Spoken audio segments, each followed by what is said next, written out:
Shalom, kali ini kita akan merenungkan dari kitab Habakuk yang merupakan lanjutan dari seri kita tentang Injil-Injil yang ada dalam kitab-kitab yang ada di Alkitab. Kitab Habakuk ini mirip dengan kitab Ayub. Kitab ini menyajikan perkembangan Injil yang penting bagi orang-orang yang menghadapi kesulitan yang tampaknya tidak dapat dipahami. Seperti banyak dari kita saat ini, Nabi Habakuk mengajukan dua pertanyaan mendasar kepada Tuhan di tengah ketidakhadiran Tuhan yang nyata dan meningkatnya permusuhan dunia terhadap umat Tuhan. Yang pertama itu, di manakah Tuhan? Dan yang kedua, kenapa sih Tuhan kok melakukan ini? Ketika hamba Tuhan ini mengamati kekacauan penyembahan berhala dan amoralitas yang menghabisi mereka yang seharusnya tahu lebih baik, ia berseru dalam dua keluhan yang memohon kepada Tuhan untuk bertindak adil terhadap para pelaku kejahatan dan untuk memberikan belas kasihan kepada mereka yang setia kepada Tuhan. Allah menanggapi kedua keluhan ini dengan cara yang mengejutkan dan mencengangkan sebagai nabi. Yang pertama, Allah menyatakan bahwa ia akan menggunakan bangsa musuh, yaitu Babel, untuk memberikan keadilan kepada para pelaku kejahatan di Yehuda.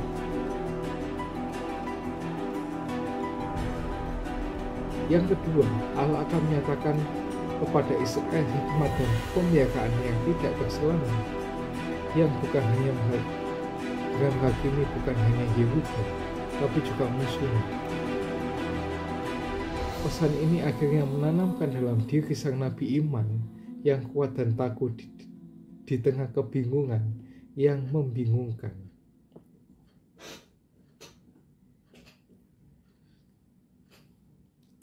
Injil bersinar dalam tema-tema keadilan, belas kasihan, hikmat, dan penyediaan ilahi. Sementara Tuhan tidak tampak hadir dan tidak aktif di tengah keraguan dan kesusahan Habakuk.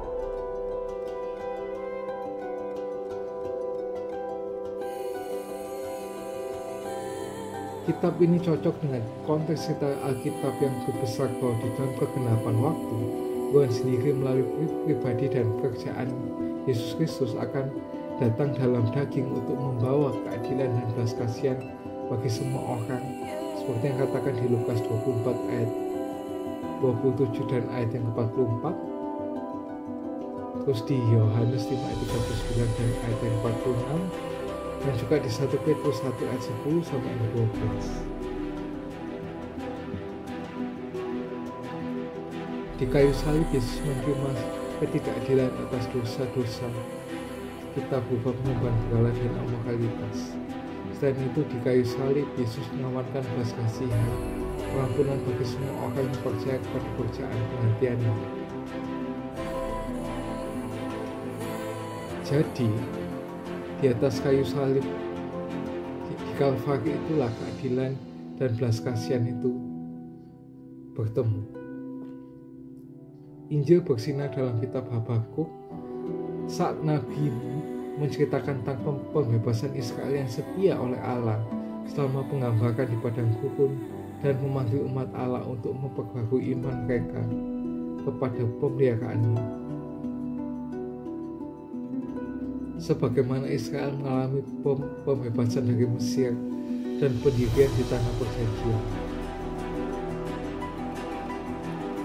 demikian pula para pengikut Kristus saat ini mengalami pembebasan yang jauh lebih besar, yaitu pembebasan yang menjadi tujuan seperti pembebasan di perjanjian lama di dunia, yaitu pembebasan akan dosa. Dengan janji akan rumah surgawi. Perjanjian baru telah memberitakan Injil bahwa dalam pemeliharaan Allah yang bijaksana dan bertujuan, Allah sendiri telah datang dalam Yesus Kristus untuk membebaskan umatnya dari perbudakan dosa melalui kematian, kehidupan dan kebangkitan putranya. Tanggapan Injil yang akhirnya didasari oleh sang Nabi yang harus ditemukan kembali oleh setiap generasi ini adalah orang benar, yaitu orang benar hidup oleh iman, seperti yang katakan di Yakobus 2 ayat yang keempat. Sesungguhnya orang yang membusukkan dada tidak lupus hatinya, tetapi orang yang benar akan hidup oleh percayanya. Habakuk akan membantu kita untuk mencapainya. Berbahagialah setiap orang yang mendengarkan firman Tuhan, merenungkannya, menyimpan dalam hatinya, dan bahkan melakukannya dengan kehidupan sehari-hari. Ya, seperti orang yang mendirikan rumah di atas batu, yang apabila ada angin yang menerjangnya, rumah itu tidak akan roboh. Amin.